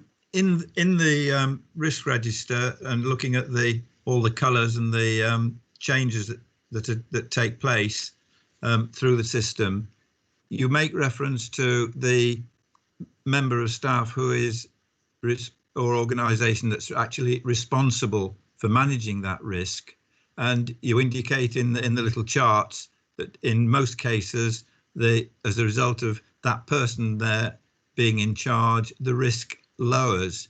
There doesn't seem to be any real indication of the mitigations that might be used to lower that risk. Are we likely to see that in the revised framework?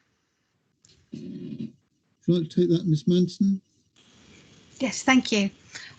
Yes, this report is slightly different to the usual one that I would provide. This report summarises the amalgamation of the corporate risk register to include the COVID-19 risks. The usual risk register that we provide a copy of does provide the key mitigations for each risk, so those items that we consider will reduce the risk. It also provides a commentary on how the risk has performed during the quarter normally, so though that detail would be provided in future reports. Fine, thank you, Chair. Thank you. Thank you very much. Nobody else has indicated they wish to speak. We've got just the one recommendation, which is to note the update provided in the report, and I take it that we will note that. I've not got anybody wanting to add to that. So thank you very much indeed to Ms. Manton and Chief Executive and Mr. Stannard for your input on that item. Moving on now to item 11, which is internal audit, quarterly audit plan update. Mr. Stannard, as Head of Audit and Management Assurance, could you just introduce the report, please? Thank you, Chair. So this is the usual report that the committee receive on a quarterly basis, and it's a look back at the second quarter's activity of the internal audit team. I reported last meeting that the internal audit team had been retasked to operate the COVID support grants to businesses during April and May. So that was a retasking of the whole team for the whole of April and a chunk of May. So obviously what that did is take about 6 weeks out of the audit plan for normal business as usual activity of the team. So we've been playing catch up and using all our skills and innovation to try and catch up. And one of those examples of that, if I take you to paragraph 3 in the table, you'll see that one of the ways we've done the audit for procurement has got a reference 2019, 2020 and 21. That's not an error. What we've done there is that's a reflection where some of our field work was in the old financial year 2019-20, and then we've rather than re-engineering later on in the year, we've done a little bit of extra work in Q2 to bring that audit to a close and be able to cover both sets of audit plans off. So that's one of the ways we're trying to close that gap between the amount of time that we planned and the amount of time that we've lost in the audit plan. Elsewhere in the report, we summarise some of the more unusual activities in the quarter. So paragraph 11, the annual governance statement has been completed. It went out to public consultation, and we've amended it as a result of that public consultation, and that will be brought back to this committee in November with the statement of accounts sign off. So that work's been done in the background. Paragraph 12, excuse me while I get there. Paragraph 12, you'll recall, seems a long time ago now, pre-COVID, when we sat in the Christchurch committee suite back in the day, and we talked about how we would audit the auditors, so to speak. So this was where, you know, we've done our internal assessment of how we stack up against the public sector internal audit standards, and the only element that we haven't tested is the external scrutiny of the team. So we talked about the options that were available there, and at that meeting we selected the SIPFA model of independent review of that. Obviously, COVID did put a bit of a spanner in the works on that, both for us and SIPFA, but we've re-energised that work now, and we've got that planned for the first quarter of 21-22, and the cost will be in the region of £3,500, which is a little bit cheaper than we said, because actually they'll be doing that remotely, and they're coming down travel expenses and so on and so forth. So that's good news. And then finally, Chair, if I just make reference to paragraph 15 and the Redmond review, and the external auditors will be covering that in more detail later on in the agenda, but obviously the internal audit team has also considered that in Q2 and the implications for us in the wider sense. So I'll leave it there and ask any questions, please. Thank you very much, Mr. Stannard. Are there any questions, members? Well, there don't appear to be any, so we have one recommendation. I've got my hand up, Chair. You have indeed now. Sorry, it didn't show up immediately. Councillor Brooke. Sorry about this, but it does show I have at least read the papers. It's really just a question relating to the chart that Nigel has just referred to. Insofar as I think out of those 8, we've got 6 units and 6 issues or 6 topics identified as reasonable, which in the key underneath suggests that there are some weaknesses which could impact upon the service unit in terms of its deliveries. Therefore, there is a potential risk there. 2 elements to the question, really. What's the character of some of those risks or those weaknesses, and should we actually be satisfied with the fact that there's only 1 that is substantial, and we've got 6 out of 8 that are reasonable? Mr. Stannard. Thank you, Councillor Brooke. Very good question. If you recall, our internal audit charter, where we set out how we will report to Audit and Governance Committee and how we deliver the audit plan, actually, we do our work to only really achieve the reasonable rating, the reasonable opinion, and obviously that's because, you know, scarce resource, and once we're satisfied that we have a reasonable assurance level, we almost turn the audit off. It's quite rare that we get substantial assurance because we don't set out to always verify that we can do that, because we simply don't have the resource. If we kept chucking resource at it, we could give much more substantial assurances across the council, but we choose not to. So that's the main explanation for that.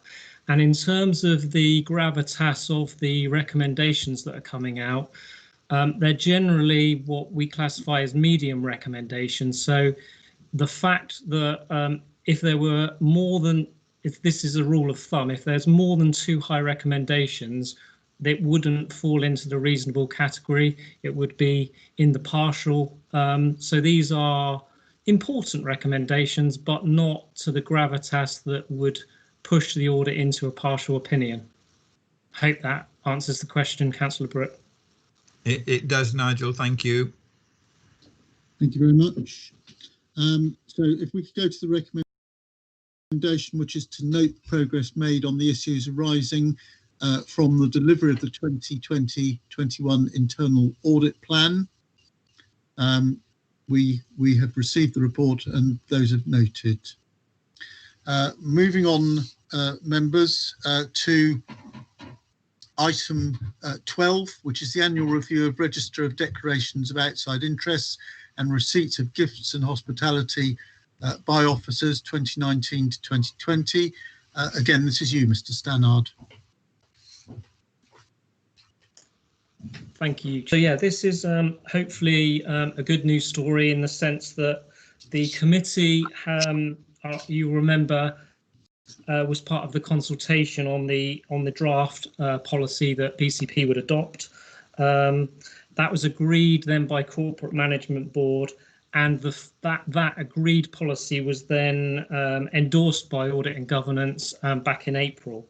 So, you know, that's all well and good having the policy in place, but then we've got to embed it and adopt it and get it embedded throughout the organisation.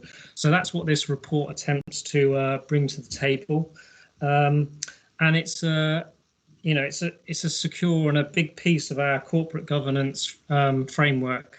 So it's an important topic, and what we're trying to demonstrate in the report is at officer level. So this is the tiers 1, 2, 3 and 4 of the council. We've got 96% compliance with the policy.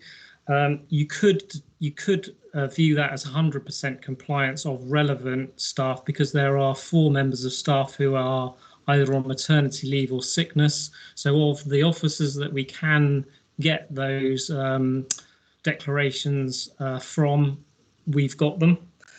So good overall compliance. What I've attempted to do, and some of you that will know me will recognise that the practical example that I've put in Appendix A is actually my declaration of interest, albeit redacted with certain information for the purposes of this committee only. So the obviously my proper form is not redacted. Just to give you a flavour of the things that officers should be declaring and do declare on those forms. Perhaps mine goes over and above some officers because of my position in the authority, and I need to make certain declarations as a result of my professional body membership with SIPFA. But nonetheless, it's a flavour of what some of the things the officers are declaring on those forms. Happy to take any questions, Chair.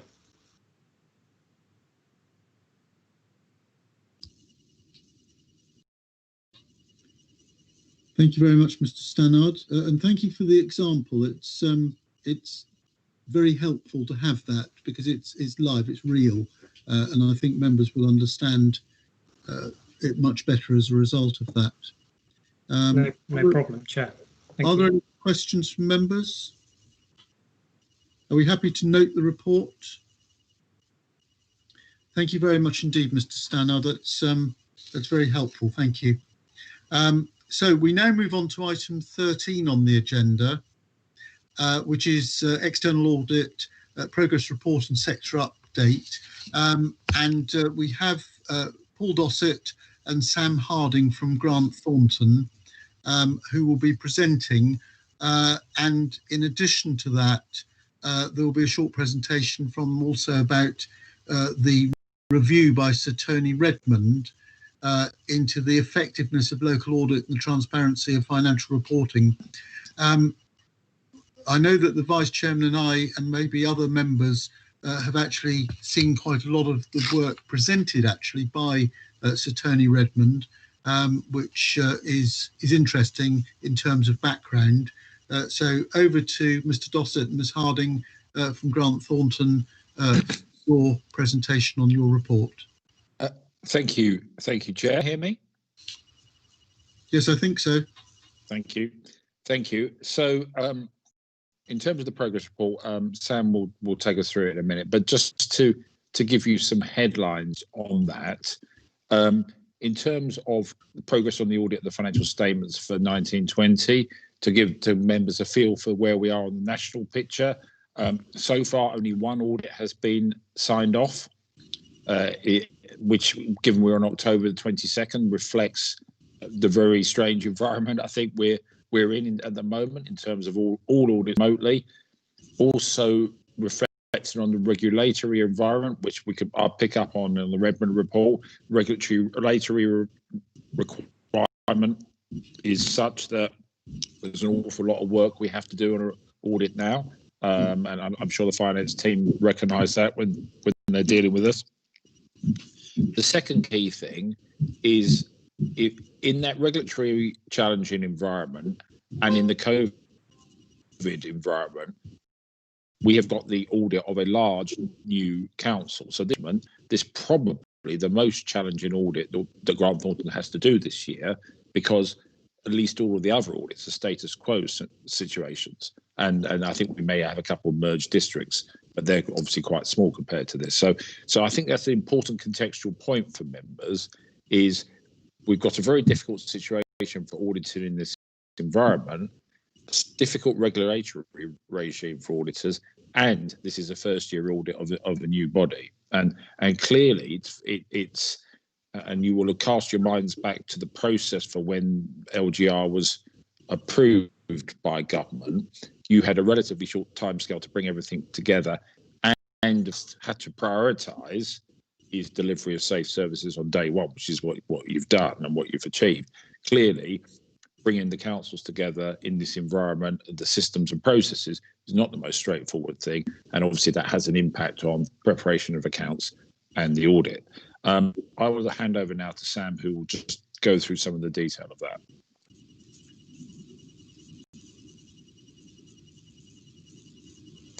Unmute. Thank you, Paul. So we were presenting our external audit progress report. So this was obviously written probably towards the end of September. I'd like to sort of draw your attention to page 4, really. So that sort of sets out sort of where we are at the moment. And as we touched on at the last audit committee, as a result of the COVID-19 pandemic, all the deadlines had been put back. We did receive the accounts at the end of July. And straight away we sort of subjected those to a detailed technical review, both by myself and Paul, but also by our technical team.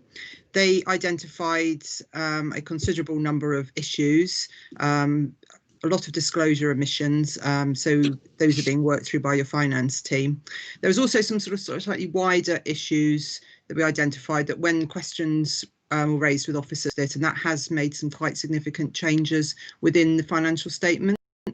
Although it's not affected materially on the bottom line, it certainly affected some of the classifications for the areas where we're going to pick our samples from.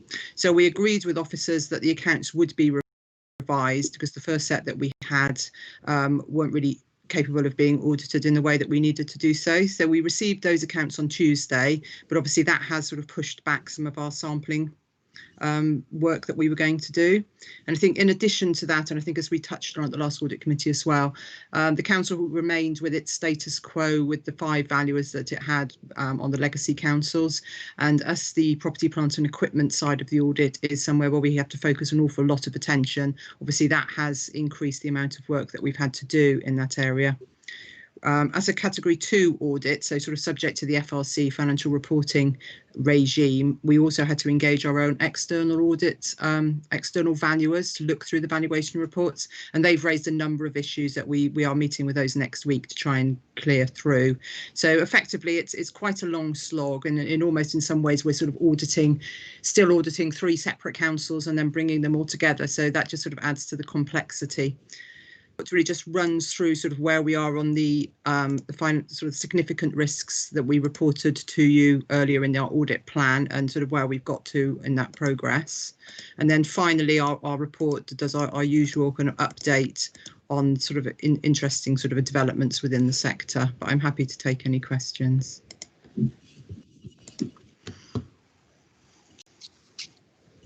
So, members, are there any questions on Ms. Harding's presentation?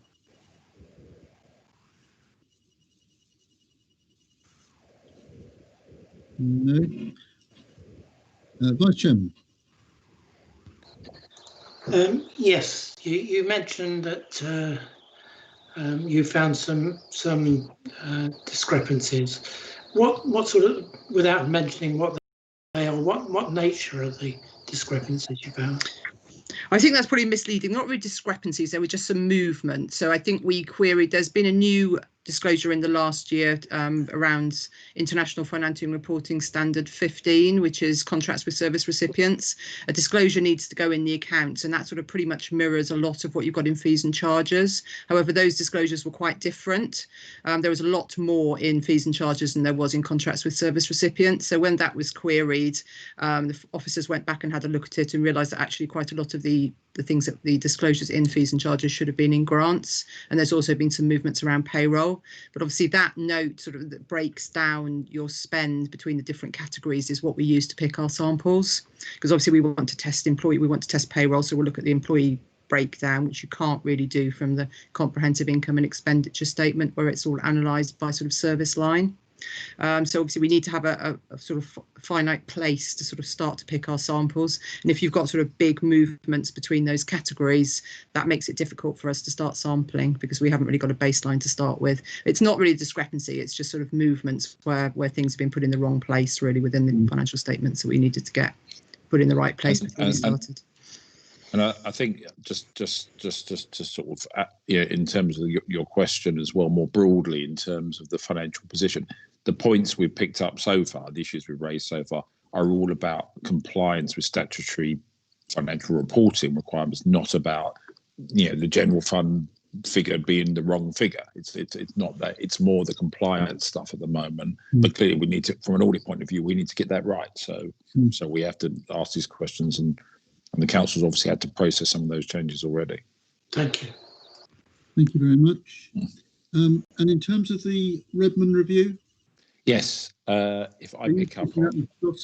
Yeah, I will pick up on the Redmond review. So I think, the Redmond review, the initial analysis for that, the initial requirement for that was announced by the Secretary of State at the time in July 19. Concern at that time was related to the fact that audits that were due to be signed off by 31st of July 19 were not, that was not happening, and there was no sign of it happening, and that was a big reduction actually from the previous year, which was the first year of the 31st of July sign off. So the Redmond review was effectively commissioned to investigate what had happened. And I think what Redmond had identified, and I think this is the key things from the presentation, is that there were issues around the effectiveness of audit in the current regime for local authorities, and issues around the complexities of local authority accounts. Members who would have seen your accounts would realise these are not straightforward documents, and very the compliance of local authority frameworks with international financial reporting standards, not a happy marriage, I think it's fair to say. They make it very complicated, and so Redmond was concerned about transparency, and therefore he launched his investigation and interviewed lots of people, including pretty much every type of stakeholder you could imagine. And obviously issued his report on the 8th of September. And I think he was very, very clear that the audit system, the local audit system, which is one of appointment framework from PSAA, PSAA assessing the fees, on the one hand, which was a process designed to drive value for money, had clashed quite heavily with the regulatory process of the FRC, whose only concern, and that's what they exist for, is the quality of the audits as determined by them. They determine what quality is. And therefore, you had all this extra work that had to be done to meet those quality thresholds versus a regime for fees that was essentially based on value for money and essentially price reduction. And that had led over a period of time to firms such as PwC, big firms such as PwC and KPMG not being involved in local government audit, and other big firms like Deloitte only being involved on the margin, and therefore it was concerning that the fee regime was reducing the supply of auditors, etc., etc. And therefore, Redmond concluded that the biggest problem here was there was no system for managing all these various competing pressures.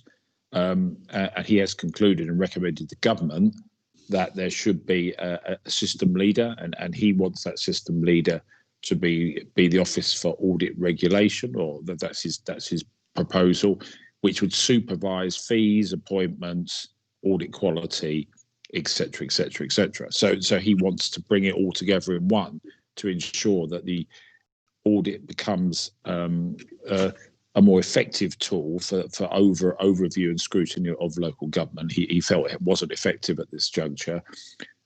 Alongside Redmond, you've got the new value for money code of practice, which comes in 2021, which the NAO prescribed, which is much higher level and much more focused on auditors doing a formal assessment of each council. So next year, you won't get a sort of binary conclusion, qualified, unqualified. You will get a more detailed narrative report, which sets out the auditor view about value for money in this council in a much more comprehensive way. So taking Redmond and that together, it's trying to up the game really of the audit process to ensure that it addresses the bigger risks in local authorities. At the moment, we've perhaps got to a place where auditors are required to delve into immense detail about valuations and things like that, all of which may have their value, but don't actually impact on your bottom line at all. So Redmond is trying to ensure that we have a much more robust audit regime where audit firms want to do this work. They all want to do it. They all want to be involved. That's what he wants, to drive up the quality of both the work done by the firms and the sort of responses to matters of concern at local authorities. So that's his proposal. Alongside that, he wants external auditors to work a bit more closely with internal audit to ensure that wider assurance. I mean, I think we would say that at BCP, we work pretty closely with Nigel and his team, and we've done some useful work on reflection on issues that have gone into the annual governance statement, for example, in this year. He also thinks the accounts need to be improved. Some of his suggestions are perhaps slightly controversial, perhaps amongst the local government finance community, because they are suggesting an additional report, a summary report on top of the existing accounts, and whether that's what people want to do is perhaps open to debate. But he's recognised the key point is that local government accounts are very, very difficult for the lay reader to decipher, and that reduces transparency in his view. So that's probably what I'd say about the Redmond review. That from a Grant Thornton point of view, we welcome the report broadly. We think audit does need to be strengthened. It does need more investment in it, and it does need to ensure that it focuses on the right thing.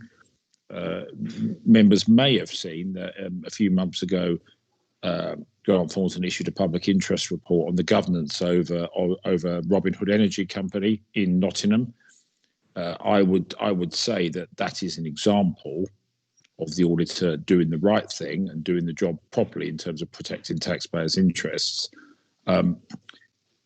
perhaps the regime has got to a place at the moment where we're not doing enough of that, and we're doing a bit too much delving into detail in areas that aren't that helpful. But we are only doing that because the regulatory framework we exist in tells us we have to do that.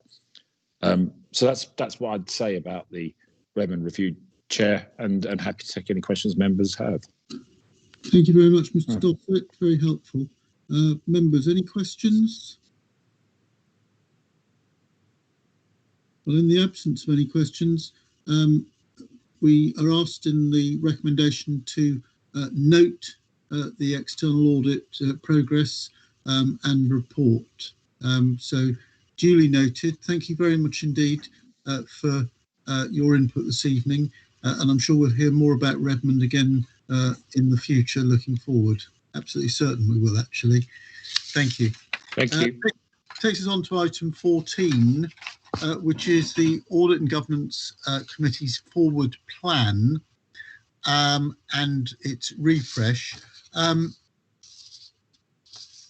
Just for the benefit, I think, of members who are newer to the committee, the forward plan that you have at Appendix A has a number of meetings slotted in which are noted as being extra. And the purpose of those is to mop up additional work, most of which will come through the initiative of suggestions from members of the Audit and Governance Committee. This isn't something that was planned originally when the forward plan was put together, but something that we felt was quite necessary. So rather than just having the quarterly routine reports coming through to us, we felt that we wanted to widen that approach to relevant issues around the governance arrangements for the council, and we have dealt with quite a number of those over the last year or so. There are perhaps more to come, and when Mr. Stannard has just had a word about the report itself, I will perhaps expand on that in terms of one that we might want to bring forward in November, and how I propose to deal with suggestions for others coming forward in the future. So just a very quick overview from you, Mr. Stannard, and then I'll just deal with those issues. Thank you, Chair. Not a lot to add, really. I think it's important to just, for the avoidance of any doubt, the Appendix A and the first three reports on that, you'll see that we've almost got standard audit and governance business going to an extra meeting. That's a one-off necessity because of COVID. So our next committee on November the 26th will look at the statement of accounts, the annual governance statement, and the Chief Internal Auditor's annual report, even though it's an extra committee, not a core committee. And I think, Chair, that since we put these papers together, we've both been told that the Constitution Working Party group that's part of this committee needs to report back to committee, and the November meeting might be a good one to do that at as well. That's all I have to say, Chair. Thank you. Thank you very much indeed, Mr. Stannard. So just to explain that part first, means that if it can come back to that meeting, we will then hopefully as a committee have recommendations to make to full council. So there is a process to go through which delays these proposed changes to the Constitution. And once we've completed that piece of work, which is predominantly around planning issues to do with the Constitution, there are I think others waiting in the wings, other items waiting in the wings, which the Constitution Steering Group will need to address once we've taken the first tranche through.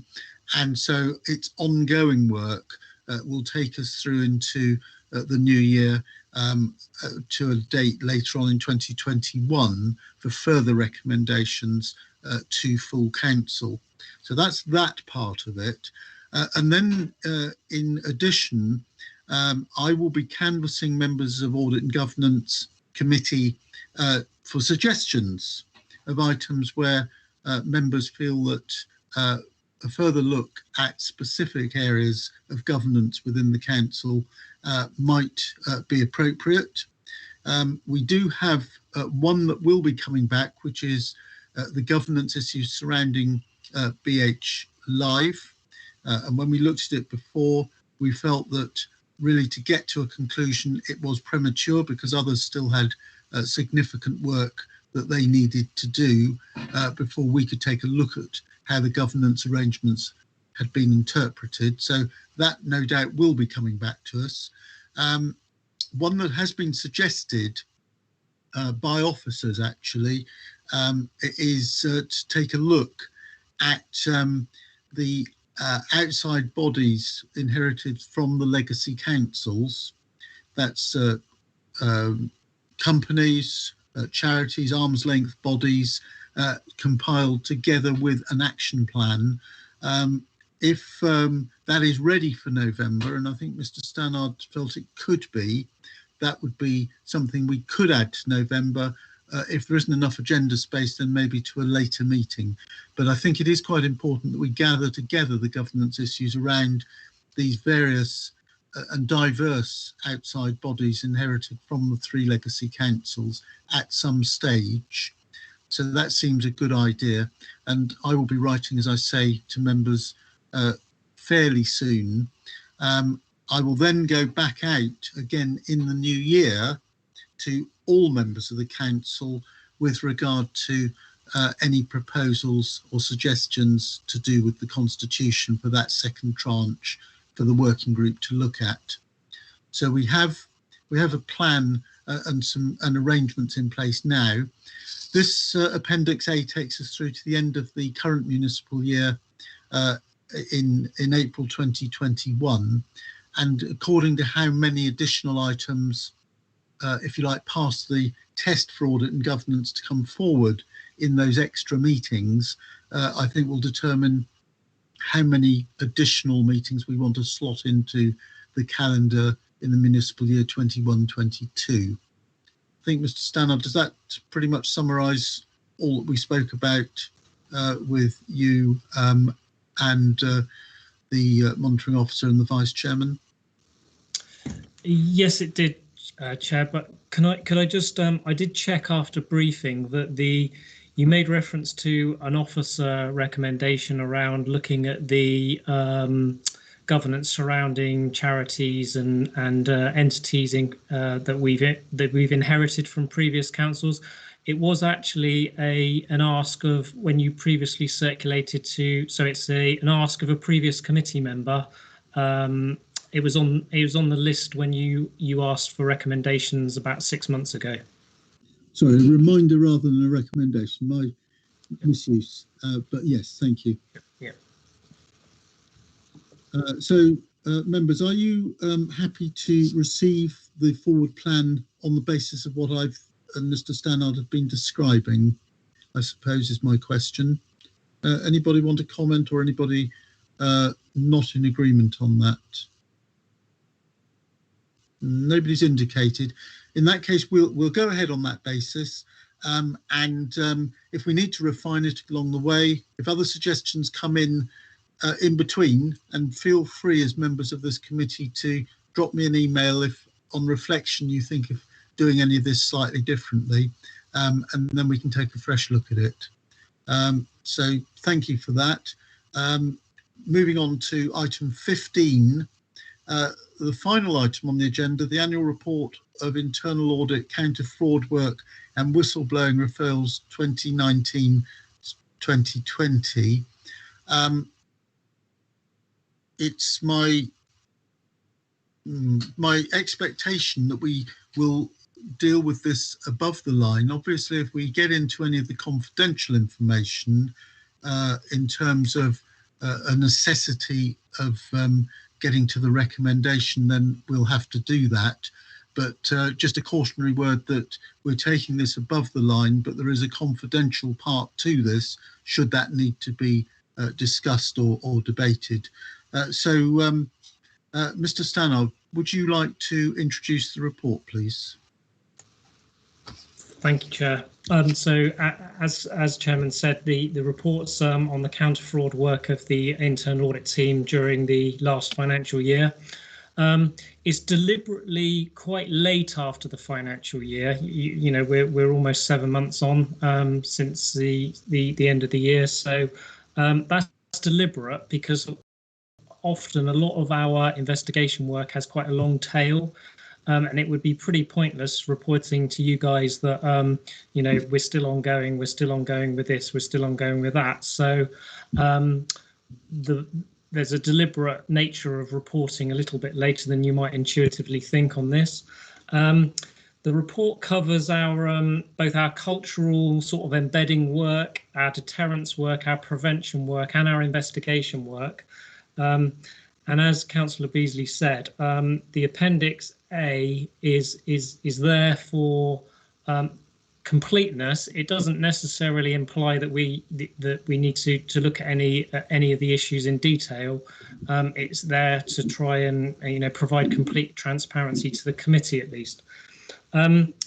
Elsewhere in the report, you'll see that we've compared ourselves against one of the government's frameworks, checklists, if you like, and we've been that's at Appendix B, and we've been quite self-critical of ourselves there, perhaps overly self-critical, where we've tested ourselves against those statements and evidence issues, and you'll see that there are some actions that we're recommending. Most of those are falling to me and my team to implement, and just as a flavour, things like our fraud risk register that actually we've sort of considered it as a confidential item in the past, needs to be more transparent and presented to committee so you can see what our fraud risk register looks like.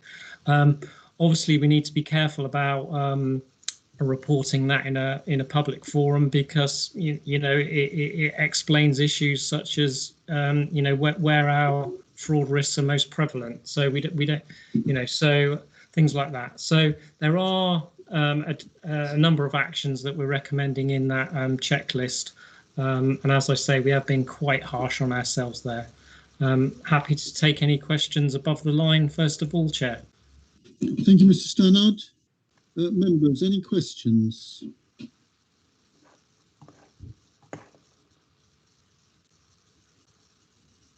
There don't appear to be any, Mr. Stannard. So moving on to the recommendations, which again are both where we're being asked to note. First of all, the counter fraud work and investigations carried out by internal audit during 2019-2020, and secondly, the whistleblowing referrals received during 2019-2020. We're asked to note them, which obviously we shall do. So thank you very much indeed for that, Mr. Stannard, as always. Members, I did refer at the beginning of the meeting to the issue of training for members of audit and governance, and I know that Mr. Stannard, for previous members of the committee, has put out a couple of suggestions which need to be we need to make certain that every member now of the committee, since there have been further changes, receive those. Could you perhaps just have a very brief word about those two opportunities, and then I'll add a little bit about it as well. I think one of them came from SIPFA.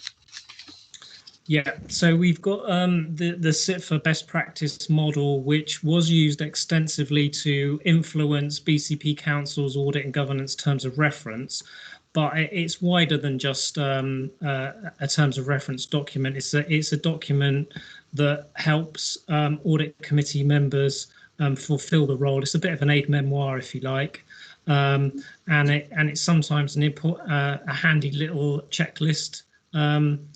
The second document is much more nuanced and it's relevant to the COVID situation we're in, and it's around asking officers questions associated with the statement of accounts approval.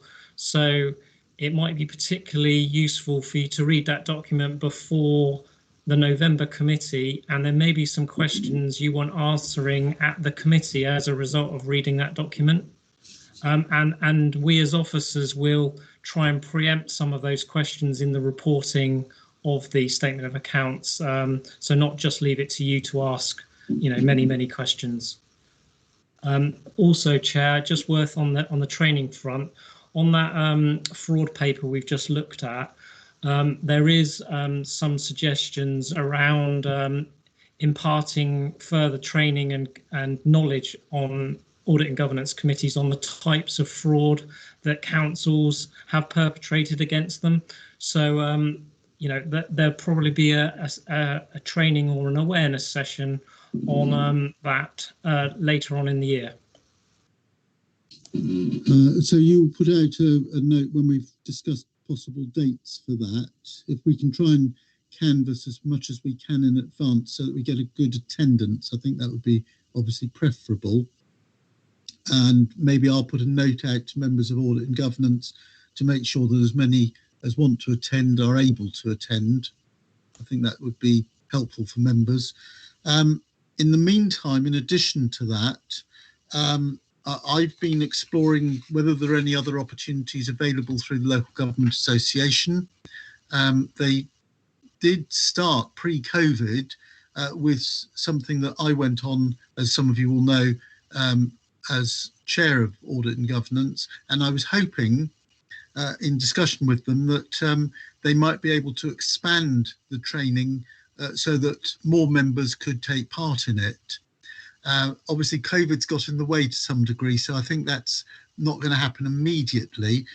So in the meantime, in speaking with our new Director of Law and Governance and Monitoring Officer, Susan Zeiss, earlier today, I've said that we need to get our heads together to see whether there are any other opportunities in addition to those that Mr. Stannard has outlined that may be of interest to us.